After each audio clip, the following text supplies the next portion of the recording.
भोजशाला परिसर के पास जगह दी जाए। शुक्रवार को 1 से 3 बजे के लिए ये जगह मुहैया कराई जाए। शुक्रवार को जुमे की नमाज के लिए ये जगह मुहैया कराई जाए। मुस्लिम पक्ष की अपील पर यह नोटिस सुप्रीम कोर्ट द्वारा जारी किया गया है। हिंदू पक्ष और राज्य सरकार को भी नोटिस दिया गया है। डिस्ट्रिक्ट मैजिस्ट्रेट यानी कि डीएम और एएसआई को भी नोटिस जारी है। परिसर में फिलहाल नमाज पर रोक बरकरार है। लेकिन ये बड़ी खबर इस वक्त सुप्रीम कोर्ट से। भोजशाला मामले में सुनवाई के दौरान सुप्रीम कोर्ट ने कहा है कि भोजशाला परिसर के पास जगह दी जाए। शुक्रवार को 1 बजे से 3 बजे के बीच ये जगह मुस्लिम पक्ष को मिले। तो ये इस वक्त की बड़ी खबर आ रही है। हिंदू पक्ष और राज्य सरकार को नोटिस भी जारी किया गया है। डीएम और एएसआई को भी नोटिस दिया है सुप्रीम कोर्ट ने। और हमारे साथ इस वक्त 2 सहयोगी जुड़ रहे हैं, आशीष भार्गव और अनुराग द्वारी। चलते हैं सीधे इन दोनों के पास। आशीष, आप सुप्रीम कोर्ट में हैं, ये बड़ी सुनवाई हुई है, बड़ा अपडेट आ रहा है और अब मुस्लिम पक्ष के लिए 1 से 3 बजे के बीच जगह मुहैया कराने के आदेश जारी किए गए हैं। जी बिल्कुल, देखिए बहुत बड़ा आदेश है ये सुप्रीम कोर्ट ने। हालांकि जो मुस्लिम पक्ष लगातार मांग रहा था करीब पौने घंटे की सुनवाई में कि उनको परिसर में ही इजाजत दी जाए, जिस तरीके से वो हाई कोर्ट के फैसले से पहले यानी मई के फैसले से पहले वो नमाज पढ़ते रहते थे परिसर के भीतर। उन्होंने बहुत सारे तथ्य, बहुत सारे दस्तावेज, बहुत सारी दलीलें दी और कहा कि हाई कोर्ट के इस फैसले पर, मई के फैसले पर रोक लगाई जाए और जब तक फाइनल फैसला सुप्रीम कोर्ट का ना आए तब तक वहां पर नमाज बहाल करने की इजाजत दी जाए। लेकिन सुप्रीम कोर्ट में सीजेआई सूर्यकांत, जस्टिस जो हिमालय बागची और जस्टिस वी मोहना की बेंच ने एक बात कही कि दोनों पक्षों को संयम बरतना चाहिए। हम ऐसा कोई कदम नहीं उठाएंगे, कोई ऐसा आदेश जारी नहीं करेंगे जिससे वहां पर कानून व्यवस्था बिगड़े। मध्य प्रदेश सरकार की तरफ से, वहां के प्रशासन की तरफ से तुषार मेहता जो सोलिसिटर जनरल हैं, उन्होंने भी सीधे तौर पर कहा कि इस तरह के आदेश नहीं दिए जाने चाहिए, नमाज बहाल नहीं की जानी चाहिए, वरना प्रशासन को वहां पर दिक्कत होगी।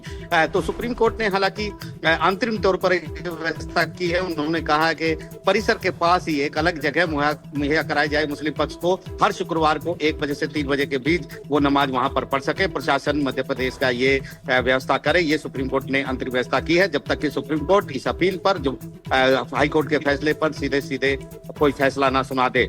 सुप्रीम कोर्ट ने मुस्लिम पक्ष की याचिकाओं पर सीधे नोटिस जारी किया है, जिसमें केंद्र सरकार, एएसआई, मध्य प्रदेश सरकार, डीएम भी शामिल हैं और हिंदू पक्ष जिनकी याचिका पर हाई कोर्ट ने फैसला दिया था वो भी शामिल है। उनको जवाब दाखिल करने के लिए कहा है। 2 से 3 हफ्ते के बाद इस मामले पर सुप्रीम कोर्ट एक बार फिर सुनवाई करेगा। सुप्रीम कोर्ट ने साफ कर दिया है, मुद्दा संवेदनशील है, सोच समझकर बात करनी होगी, सोच समझकर फैसले देने होंगे और किसी भी पक्ष को पूर्वाग्रह नहीं होना चाहिए, इसलिए ये अंतरिम व्यवस्था की है।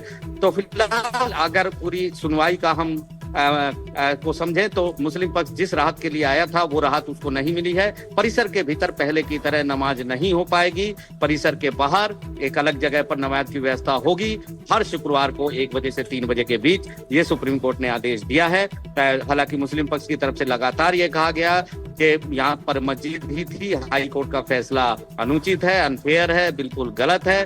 उनको दोबारा से एक बार जब तक फैसला सुप्रीम कोर्ट फैसला ना सुनाए फिर से इजाजत दी जानी चाहिए नमाज की।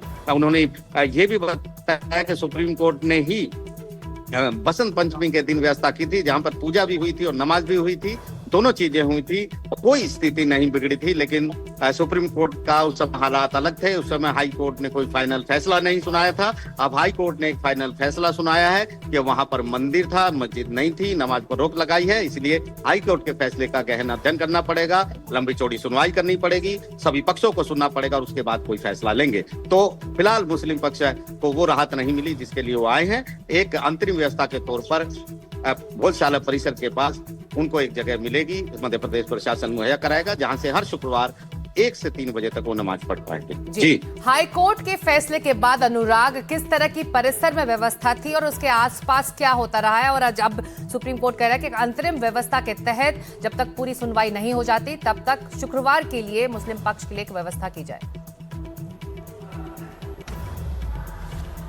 देखिए, हाईकोर्ट ने सीधे तौर पर बता दिया था जो भी साक्ष्य, ऐतिहासिक दस्तावेज मौजूद थे उसके सामने, जो एसआई ने मुहैया कराया। उसके बाद कई सालों तक सुनवाई चली और उसके बाद ये फैसला आया कि धार भोजशाला हिंदुओं की है और वहाँ पर पूजा अर्चना शुरू होगी। तो उसके बाद अब वहाँ पर हर दिन, क्योंकि पहले एक दिन की व्यवस्था पूजा के लिए और एक दिन नमाज के लिए थे, तो हर दिन वहाँ पर पूजा अर्चना होती है। फिलहाल धार में जो भोजशाला परिसर है उसके अंदर ही कमाल मौला की दरगाह भी है। वो दरगाह अपनी जगह पर है, लेकिन देखिए एक तरह से एक ऐसा पौराणिक शहर, एक ऐसा ऐतिहासिक शहर जिसे परमार राजा भोज ने बनाया। उसके बाद चालुक्यों ने भी वहाँ पर 12वीं शताब्दी में शासन किया। 84 खंबे, 84 ग्रंथ और 84 चौक चौराहे वहाँ पर थे, जिसकी वजह से धार एक वक्त में माना जाता था कि ऐसी अध्ययन की, विद्या की नगरी है जहाँ दूर दराज से लोग आते हैं और इसीलिए भोजशाला का निर्माण वहाँ पढ़ाई के लिए, पढ़ने के लिए। और यही दलील एएसआई ने अक्सर रखी है कि जो खंबे हैं उस पर प्राकृत में, संस्कृत में जो भी हिदायतें थी छात्रों के लिए वो उकेरी गई हैं, कई श्लोक उकेरे गए हैं। भगवान गणेश की, भगवान विष्णु की और कई देवी देवताओं की मूर्तियां हैं। तो ये भी ऐतिहासिक रूप से प्रमाणित किया था एएसआई ने, जो उसके उसने जो सर्वेक्षण किया या जो जिस तरह की खुदाई हुई उसके बाद जो अवशेष मिले हैं उसके अध्ययन के बाद। तो अब जब सुप्रीम कोर्ट ने ये कहा है तो फिर सबकी नज़रें एक बार धार की तरफ हैं कि धार में अब किस तरह से व्यवस्था वहाँ का जो स्थानीय प्रशासन है वो बनाएगा। बिल्कुल। आशीष, एक आखिरी सवाल आपसे। इस सुनवाई के दौरान अदालत ने यह भी कहा है कि एएसआई परिसर में बिना अनुमति संरचना से कुछ भी बदलाव ना करे, साथ ही दोनों पक्ष से संयम बरतने की बात अदालत ने कही है।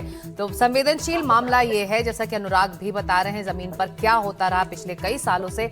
अब अदालती कार्रवाई को अगर हम देखें तो अगली सुनवाई कब होगी और किस किस को अपना पक्ष अब रखना होगा?